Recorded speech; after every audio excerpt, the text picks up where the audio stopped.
بسم اللہ الرحمن الرحیم. مخدوم گرامی، صدر مجلس حضرت امیر شریعت، معزز حاضرین، دانشوران قوم و ملت، میرا عنوان ہے امارت شریعہ اور جمعیت علماء کے فعال منتظم اور جرأت مند ترجمان مفتی سید عثمان غنی. مقالہ 12 صفحات پر مشتمل ہے. ظاہر ہے کہ میں عنوان بھی پڑھوں تو شاید وقت کی تنگ دامانی ان سے شکایت کرے گی. میں خلاصہ پیش کرنا مناسب سمجھتا ہوں اور ان اجزاء پہ روشنی ڈالنا چاہتا ہوں جو اب تک کسی مقالے میں نہیں آ سکا. ان کی شخصیت کا خلاصہ کیا ہے؟ کیا حسن نے سمجھا ہے، کیا عشق نے جانا ہے، کیا حسن نے سمجھا ہے، کیا عشق نے جانا ہے، ہم خاک نشینوں کے ٹھوکر میں زمانہ ہے.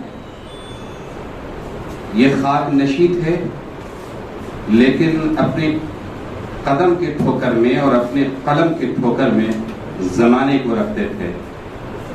وہ حکومت جس کے بارے میں کہتے ہیں کہ اس کے اقتدار میں سورج غروب نہیں ہوتا تھا، ان کے قلم کے چند جملوں سے اس پہ ایسا لفظہ طاری ہوتا تھا کہ اس کے لیے گرفتاری کا وارنٹ جاری کرتی تھی.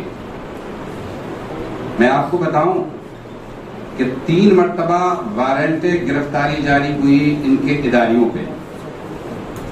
قابل ذکر ہے کہ ایک مرتبہ ان کے مقدمے کی پیروی کے لیے وہ شخصیت تیار ہوئی جو بلا مبالغہ اس وقت کے سب سے بڑے لاویر تھے. سر علی امام. علی امام بہت کم لوگ جانتے ہیں کہ کس قد کے آدمی تھے. مفتوح ہندوستان میں انگریزوں کی طرف سے وہ واحد شخصیت ہیں جن کو وائسرائے رہنے کا شرف حاصل ہے. وائسرائے کوئی انگریز کے علاوہ کوئی انڈین ہو، یہ ممکن نہیں تھا. یہ اعتماد تھا ان کے اوپر. ان جیسی اعلیٰ ہستی ان کے قانونی دفاع کے لیے تیار ہوئی. آج کے دانشوروں کے لیے، آج کے قانون دانوں کے لیے یہ لمحہ فکریہ ہے کہ ہمارے ملت کے نوجوان قید ہوتے ہیں اور کوئی ان کی قانونی پیروی کرنے کے لیے سامنے نہیں آتا ہے. کہتے ہیں کہ اکیلا چنا پھاڑ نہیں پھوڑ سکتا. انصار و اعوان کسی بھی تحریک کے لیے بنیادی عنصر ہوتے ہیں. حضرت مولانا ابو المحاسن محمد سجاد کی تحریک کو پورے ہندوستان میں عام کرنے والی شخصیت وہ افراد ہیں جو اللہ تعالیٰ نے آپ کو عطا کیے تھے انصار و اعوان کی شکل میں. حضرت سیدنا عیسیٰ علیہ نبینا علیہ الصلوۃ والتسلیم کے تحریک کے علمبرداروں کو اس وقت کونوا انصار اللہ قال الحواریون نحن انصار اللہ کہ انصار اللہ کے بغیر کوئی تحریک کامیاب نہیں ہو سکتی. سرور کائنات مدنی آقا جناب محمد رسول اللہ صلی اللہ علیہ وسلم کے 10 سال کی محنت کے نتیجے میں صرف 150 افراد پیدا ہوئے، لیکن انہوں نے اس تحریک کو پوری دنیا میں عام کیا اور الحمدللہ قیامت تک یہ شعاع نبوت عام ہو رہی ہے. وہ حضرات کی جوتیوں کا صدقہ ہے. تو حضرت مولانا سجاد رحمۃ اللہ علیہ نے جو کوشش کی تھی اور وہ 7 نفری یا 9 نفری شورا جس کے ایک بنیادی پلر مولانا عثمان غنی صاحب تھے. ابھی تذکرہ آیا کہ سیاست میں بھی بصیرت رکھتے تھے.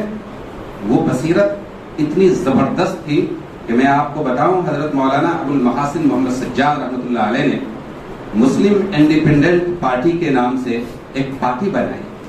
یہ ایک مستقل چیپٹر ہے کہ مولانا کے اندر یہ سوچ پیدا کہاں سے ہوئی.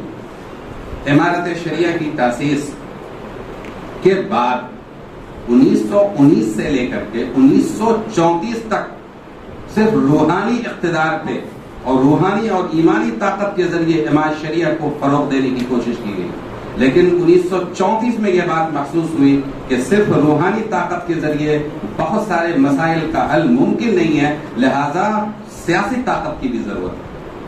یہ ہم سب کے لیے اسوہ عمل ہے کہ ہم اس اسوے کو اپنائیں کہ سیاسی طاقت بھی ہماری مضبوط ہونی چاہیے. اور مولانا ابو المحاسن محمد سجاد رحمۃ اللہ علیہ کو انہوں نے قائل کیا. وہ پورا چیپٹر میں نے اپنے مقالے میں لکھا ہے, مسلم انڈیپینڈنٹ پارٹی 4 صفحات پر مشتمل ہے.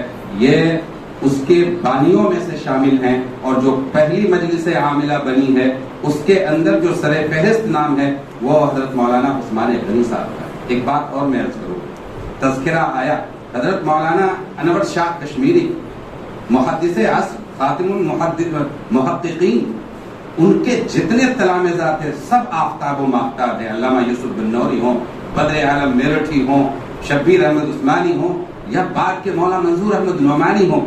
ممکن نہیں تھا کہ مولانا سید عثمان غنی ان کے شاگرد ہوں اور ان کے اندر تحقیق کا جذبہ نہ ہو. اسی وجہ سے امارت شریعہ میں جب وہ تشریف لائے تو بیک وقت وہ مفتی بھی ہیں, وہ محقق بھی ہیں, وہ صحافی بھی ہیں. اور صاحب خدمت خلق کا جذبہ کتنا ہے. جب مختلف مقامات پہ فسادات ہوئے, آرا میں فساد ہوا, گیا میں فساد ہوا, تو کہیں پہ حضرت مولانا ابو المحاسن محمد سجاد خود جا رہے ہیں اور کہیں پہ مولانا عثمان غنی صاحب کو بھیج رہے ہیں. یہ ان کا تنوع تھا, یہ ان کی فعالیت تھی. کبھی حکمرانوں سے لوہا لے رہے ہیں. بھاگلپور میں ایک جگہ پہ بڑا خطرناک معاملہ پیش آ گیا. اس وقت تار دیا انہوں نے بھاگلپور کے کلکٹر کو کہ اس مسئلے کو حل کیا جائے, اور وہاں پہ امارت شریعہ کے وفود بھیجے گئے اور الحمدللہ ان لوگوں کی قربانی کا معاملہ حل ہوا. ایسی بہت ساری مثالیں ہیں جس کو میں نے اس میں ذکر کیا ہے. آخری بات یہ ہے کہ مولانا سید عثمان غنی کی شخصیت اس شعر کا مصداق تھی کہ ہم دار و رسن نہیں, ہم اہل جنوں کی منزل. دار و رسن نہیں, ہم اہل جنوں کی منزل. ہم مسافر ہیں بہت دور کے جانے والے, ہم مسافر ہیں بہت دور کے جانے والے, اور ہٹا دیں گے ہر ایک سنگے گراں کو اپنے رستے سے, نمایاں اپنی شان استقامت کر کے چھوڑیں گے. اللہ تعالیٰ آپ کی خدمات کا بہترین بدلہ عطا فرمائے. وآخر دعوانا الحمد للہ رب العالمین. بہت بہت شکریہ.